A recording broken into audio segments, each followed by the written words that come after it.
Agniveer, Agnipath, 10 lakh job creation. बहुत सारे लोगों को एक जुमला लगता है, बहुत सारे लोगों को एक प्रयास लगता है बेहतर कल के लिए।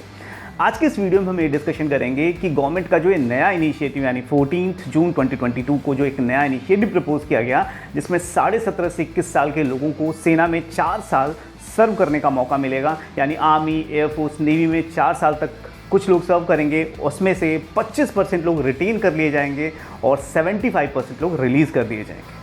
सबसे पहले हम बात करेंगे कि इकोनॉमी में ठहराव या स्लगिशनेस के कोर इश्यूज़ क्या हैं। किसी भी इकोनॉमी में ठहराव तब आ जाता है जब डिमांड कम हो जाती है। डिमांड कब कम होती है? जब आपके पास बैंक कैपेसिटी नहीं होती है। और बैंक कैपेसिटी कब नहीं होगी? जब आपके पास कोई रोजगार या बिजनेस अपॉर्चुनिटी नहीं होगी, आप पैसे जनरेट नहीं कर पाएंगे तो आप बाई भी नहीं कर पाएंगे। इस चीज़ को आंसर करने का या इस चीज़ को काउंटर करने का एक तरीका ये है कि अधिकांश लोगों को बेहतर अपॉर्चुनिटीज़ दी जाएं, जॉब क्रिएशन के मौके, या वो इंफ्रास्ट्रक्चर दिया जाए जिससे वो और जॉब या पैसे या वेल्थ क्रिएट कर सकें और इन रिटर्न वो डिमांड बनी रहे। पर समस्या तब आती है जब लोगों की एक्सपेक्टेशन बन जाती है कि गवर्नमेंट सबको रोजगार या सरकारी नौकरी देगी।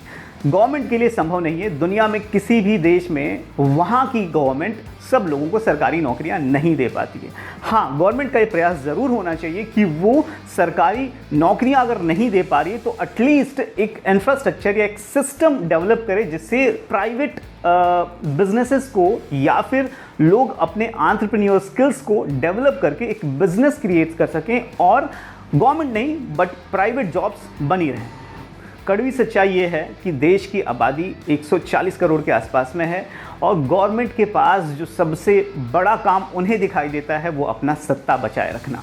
तो गवर्नमेंट का पहला फोकस अपनी कुर्सी, अपनी जॉब बचाए रखनी होती है और यूथ्स की या पॉपुलेशन की या पब्लिक की जो जॉब की बात होती है वो बाद की सेकेंडरी या टर्शरी चीज़ों में काउंट होती है। और ये मैं किसी पर्टिकुलर गवर्नमेंट को क्रिटिसाइज़ नहीं कर रहा हूँ। ऑलमोस्ट अब तक जितने भी देश में गवर्नमेंट्स बने हैं, जिसकी भी सरकारें रही हैं, जिस पार्टी की भी सरकारें रही हैं, तकरीबन सबका यही हाल है। चलिए समझते हैं कि कैसे जॉब क्रिएशन होगा। एक एग्जांपल मैं देता हूं कि मान लेते हैं ईयर 1 पे 10,000 लोगों को पुराने सिस्टम के हिसाब से जॉब दिया जाता है और ये 10,000 लोग अगले 40 साल तक काम करते हैं। तो इस 40 साल के पीरियड में टोटल 10,000 के 10,000 लोग ही काम करेंगे और ये 10,000 लोग 40 साल के बाद रिटायर हो जाएंगे। अपने प्रिविलेजेस, पेंशन एक्सेट्रा सारी चीज़ें उनको मिलेगी। In compare to this previous conventional system, अगर हम नए सिस्टम की बात करते हैं जिसमें 10,000 लोगों को ईयर 1 पे डिप्लॉय किया जाएगा, इनमें से 25% लोगों को रिटेन कर लिया जाएगा, 75% लोगों को रिलीज़ कर दिया जाएगा और ये रिलीज़ हर 4 साल बाद किया जाएगा। तो इस 40 साल के पीरियड में 4 साल बाद अगर रिप्लेस किया जाता है तो 10 बार 7,500 लोगों को अपॉर्चुनिटी मिलेगी जॉब लेने की। ये एक एग्जाम्पल है। 7500 multiplied by 10 times that is 75,000।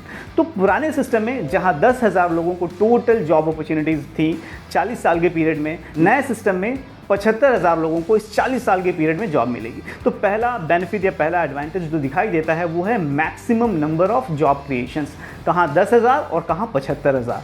ये एक बहुत बड़ा मूव हो सकता है जॉब क्रिएशन के लिए।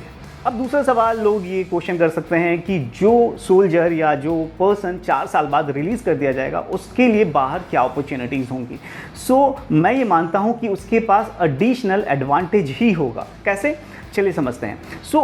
एक average college pass out student की एज होती है 21 से 22 साल।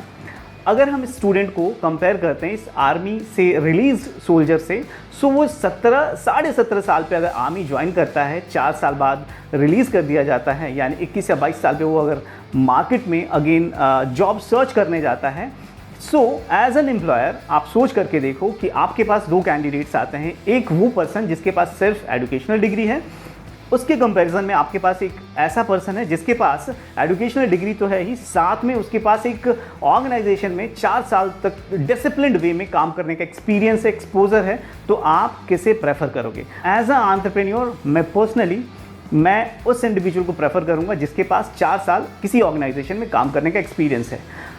जो ये सोल्जर 4 साल तक आर्मी में काम कर रहा है, ये अपनी एजुकेशन भी कैरी कर सकता है और पहले दिन से उसे पता है कि हो सकता है कि 4 साल बाद उसे जॉब से रिलीज़ कर दिया जाए, तो वो अपनी स्टडीज़ पे भी फोकस करता रहेगा। वो उसके फ्यूचर प्लान्स भी होंगे, बेटर करियर ऑब्जेक्टिव्स भी होंगे।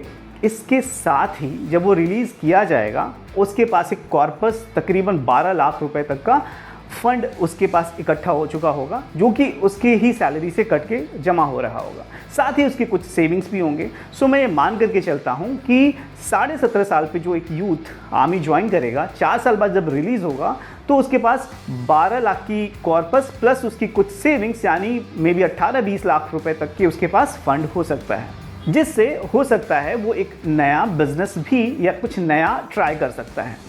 अगर हम VRS के नंबर्स को भी अगर हम चेक करें तो आप ये देखेंगे कि जो लोग आर्मी या डिफेंस से रिटायरमेंट लेते हैं उस VRS में से मैक्सिमम पॉपुलेशन जो होती है वो ORs की होती है, यानी जो नॉन ऑफिसर्स की होती है।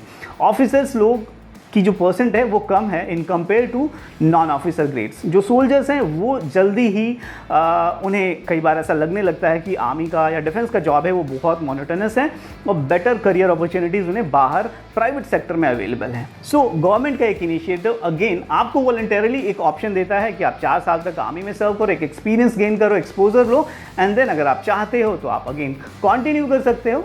अपने आप को प्रूव करना होगा। एंड जो ये 25% लोग आर्मी में रिटेन कर लिए जाएंगे वो ये लोग होंगे जो बेस्ट कैडेट्स होंगे। जो बेस्ट होगा यानी सर्वाइवल ऑफ द फिटेस्ट वाली बात होगी कि जो 25% रुकेंगे आर्मी में वो वही कैंडिडेट्स होंगे जो सबसे बेस्ट परफॉर्मेंस होंगे। इसके साथ ही एक बहुत ही रियलिस्टिक बात बताना चाहूँगा मैं आपको कि जो लोग आर्मी में 40 साल तक या 50 साल तक सर्व करते हैं और जब वो आर्मी से रिटायर होते हैं तो वो सोल्जर जो आर्मी में जो अपनी जॉब परफॉर्म करता है उस जॉब की प्राइवेट सेक्टर में किसी तरीके की स्पेसिफिक रिक्वायरमेंट नहीं होती है। फॉर एग्जांपल कोई पर्सन है जो आर्टिलरी यूनिट से है जिसने पूरी ज़िंदगी अपने जॉब के दौरान या तो बंदूकों और तोपों से काम किया, जब वो उस आर्टिलरी को या फिर वो डिफेंस को छोड़ करके बाहर सिविल में आता है तो उसके पास वो जॉब नहीं मिल सकती क्योंकि बाहर मार्केट में किसी को गोली या तोप चलवानी नहीं है। सो वो उसकी स्किल जो आर्मी में थी अब वो वर्थलेस हो जाती है और उसे अगेन एक नया शुरुआत करना पड़ता है। और 50 साल की उम्र में नए स्किल्स को गैदर करना बहुत ही डिफ़िकल्ट टास्क होता है।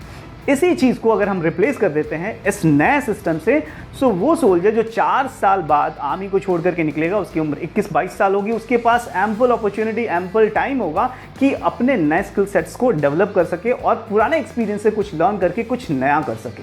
हो सकता है आप मेरी बात से इत्तेफाक रखें ना रखें, आपके जो भी आर्गुमेंट्स हों, जो भी पॉइंट हो, आप चाहें तो कमेंट सेक्शन में डिस्कस कर सकते हैं, आप अपनी राय रख सकते हैं। We can have a healthy discussion around it. And yes, अगर आप चैनल पर नए हैं तो do subscribe our channel and hit the bell icon so that next time जब भी हम कोई एक वीडियो अपलोड करें आपको उसकी नोटिफिकेशन मिल जाए और आप अपने आप को फाइनेंशियली अपडेटेड रख सकें। So until next video, bye bye and take care.